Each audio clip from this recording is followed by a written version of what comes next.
आपको उदाहरण बताएं, सदगुरु के रमज को कोई समझ नहीं पाया। तुलसी जी कहते हैं, जो कोई कहे संत को चीना, तुलसी हाथ कान को दीना। इतने बड़े फकीर कहते मैं रमज नहीं समझ सका। एक उदाहरण देते हैं, बेपरवाह जी परमपिता शास्त्राम जी महाराज ने जब हमें बुलाया, बात पे बात याद आ गई, तो हमने वहां बोला कि भाई हम अपने सदगुरु से बेइंतहा मोहब्बत करते हैं। जितने भी आसपास सेवादार थे, अगर परमपिता जी कल को दिन को रात कहेंगे तो आपने रात कहना है, और रात को दिन कहेंगे तो दिन कहना है, किंतु परंतु मत करना। कहते जी ठीक है। पर एक सज्जन हमें कहने लगे कि परमपिता जी कई बार अजीबोगरीब सी बातें कर देते हैं। हमने कहा अच्छा। कहता हां। हमने कहा दिखाओ। बेपरवाह जी ने कहा कि भाई लस्सी पीनी है। लस्सी जो बिलोते हैं उसके बाद जो लस्सी रह जाती है, तो हमने कहा भाई ठीक है। बेपरवाह जी ने लस्सी पी ली। अगले दिन कहते बुद्धू तूने लस्सी दे दी, नजला हो गया। परमपिता ये कह के चले गए। वो कहता मैंने कहा था ना, देख हमें कहने लगा, देखो खुद ही लस्सी मांगी परमपिता जी ने। हमने कहा हां।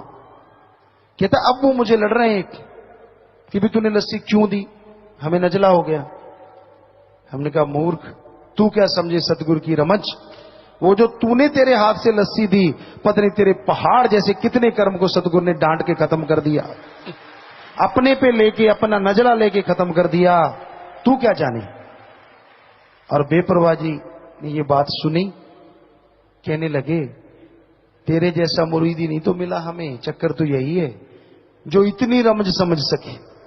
तू जो बोला वो सच। सो कईयों को पता ही नहीं होता, पहले तो खुद ऐसे किया था, आज ऐसे कर रहे हैं, तब तो ऐसे था, अब ऐसा है।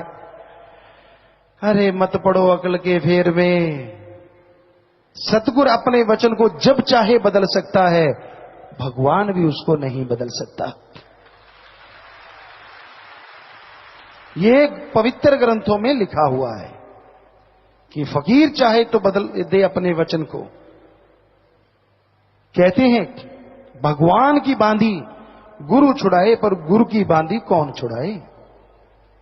भगवान ने कुछ बांध दिया, किसी को शराब दे दिया, तो गुरु उस बंदे के लिए प्रार्थना करेगा, मिन्नत करेगा, तो भगवान दया करके छुड़वा देगा कि चल भाई गुरु कह रहा है तो इसकी जिम्मेवारी ले ले, छोड़ देता हूं। पर अगर गुरु ही बांध दे तो भगवान को तो आपने देखा ही नहीं, उसके तो दर्शन किए ही नहीं, छुड़ाने कौन आएगा। इसलिए हमेशा ध्यान रखिए, उसकी रजा में रहना सीखो, अपनी अकल का दखल ना दिया करो। जितना अकल का दखल दोगे, रूहानियत से कोसों किलोमीटर दूर हो जाओगे और खुशियों से वंचित हो जाओगे। खोखलापन सबको दिखेगा।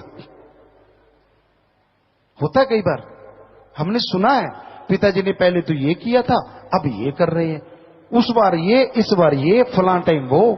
वाह क्या यादाश्त है। भूल गया तेरी जान कितनी बार बचाई, भूल गया तेरे पे कर्म कितने किए, भूल गया तेरे पे रहमो कर्म कितना किया। वो तो नहीं इतना याद रहता जितना क्यों किंतु परंतु याद रहता है। होता है ना।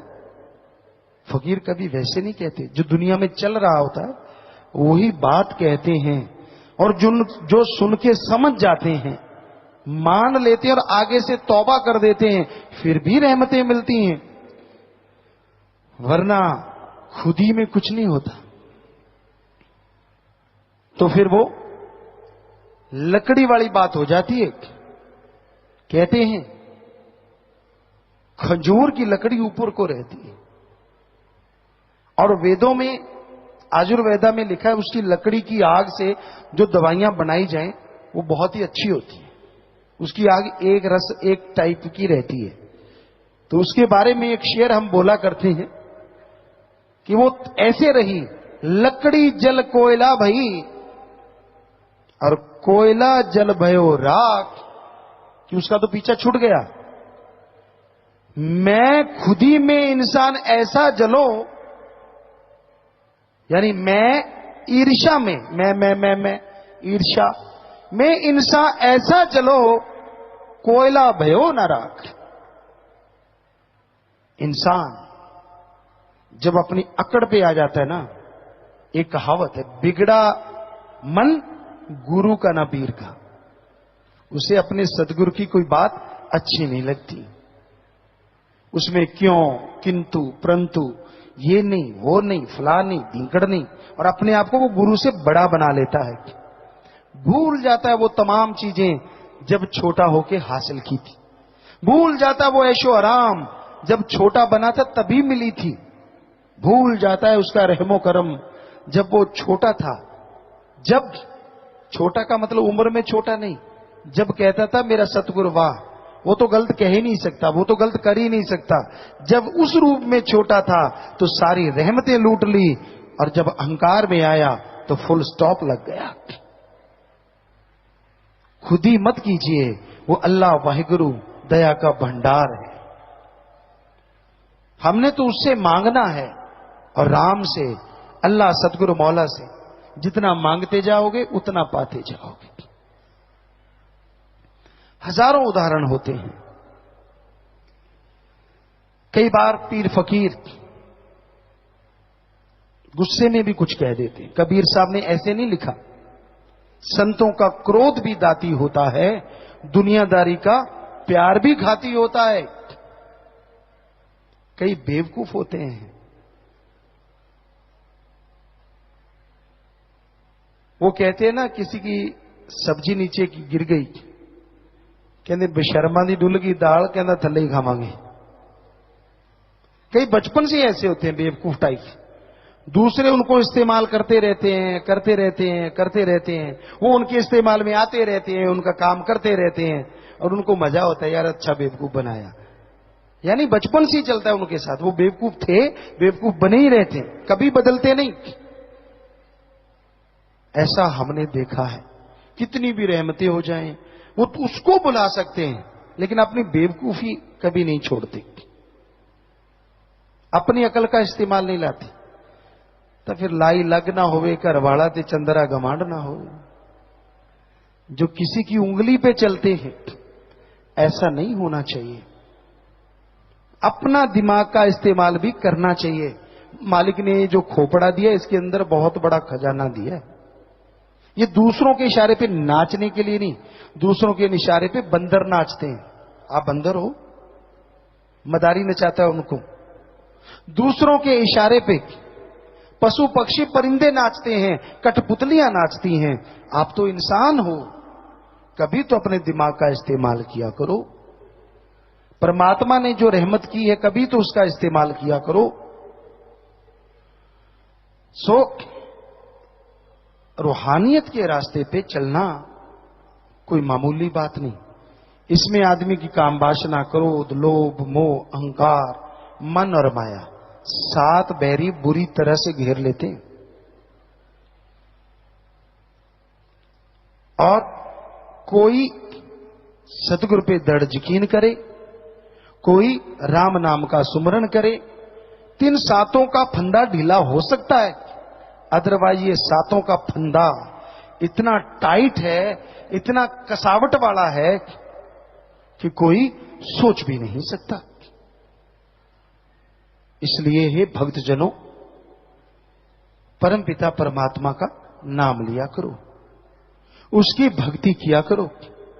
जो नाम लेते हैं यहां भी निज धाम की खुशियां लेते हैं, और मरने के बाद भी वो निज धाम जाया करते हैं। हम सीधी भाषा में कबीर जी का दोहा आपको सुनाएं। गुरुमुख मरे क्या रोइए, जो अपने घर जाए, रोइए मनमुख बापड़े, जो हाट न हाट बिकाए। सो गुरु से प्यार करता है, वो मालिक की गोद में बैठ के निज धाम जाता है। गुरुमुख बनो, मनमुख ना बनो। कितनी देर अकड़ में रहोगे, कितनी देर तने रहोगे। आपको बताया, खजूर तनी रहती है, उसकी लकड़ी जल्दी काट ली जाती, क्योंकि वो वेदों में लिखा है कि ज्यादा काम आती दवाइयों में। और बेरी को कोई काटता ही नहीं, क्यों?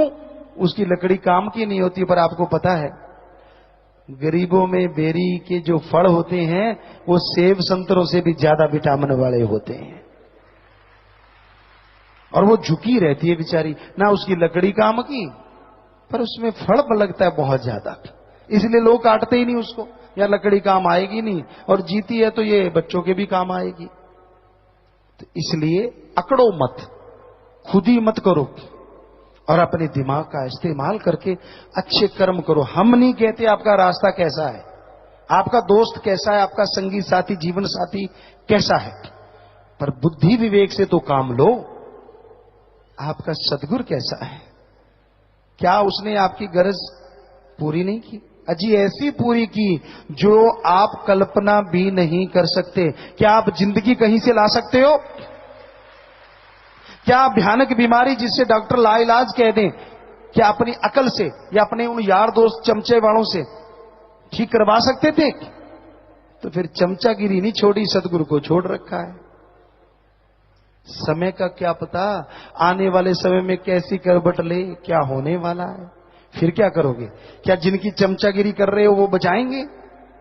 क्या वो कर्म काट देंगे आपके? कभी तो बुद्धि से काम लो, कभी तो विवेक का काम लो। हर टाइम जो मन को भाए वो ही गाता है, और जब महान मन का पहाड़ टूट जाता है फिर कुर्लाता और चिल्लाता है।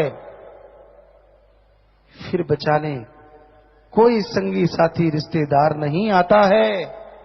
यारी रखी उस सतगुरु मौला से तो मरने से पहले, जितने बार मरते हो, हर मरने से पहले आके उंगली पकड़ के बचाता है। वो उंगली पकड़ के बचाता है।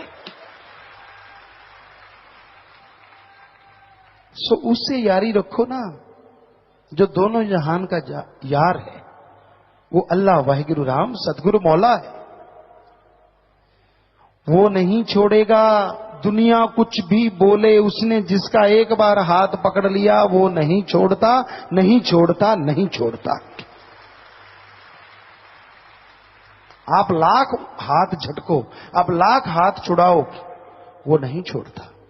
क्योंकि उसको आपकी जिम्मेवारी हो जाती है जब वो आपको गुरुमंत्र देता है कि भाई ये मेरे बच्चे हैं। आप उनकी निंदा करो, आप उनको गाली भी देते हो, कोई फर्क नहीं पड़ता, क्योंकि वो तो फकीर है।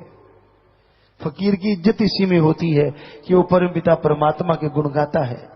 कोई उसे गाली दे, कोई उसे गलत बोले, राम जाने उसका काम जाने, पर वो सबके लिए मालिक से हमेशा ठंडी निगाह रखें, यही अरदास करता है, यही दुआ उसके चरणों में रखता है। कभी किसी का बुरा नहीं सोचता फकीर,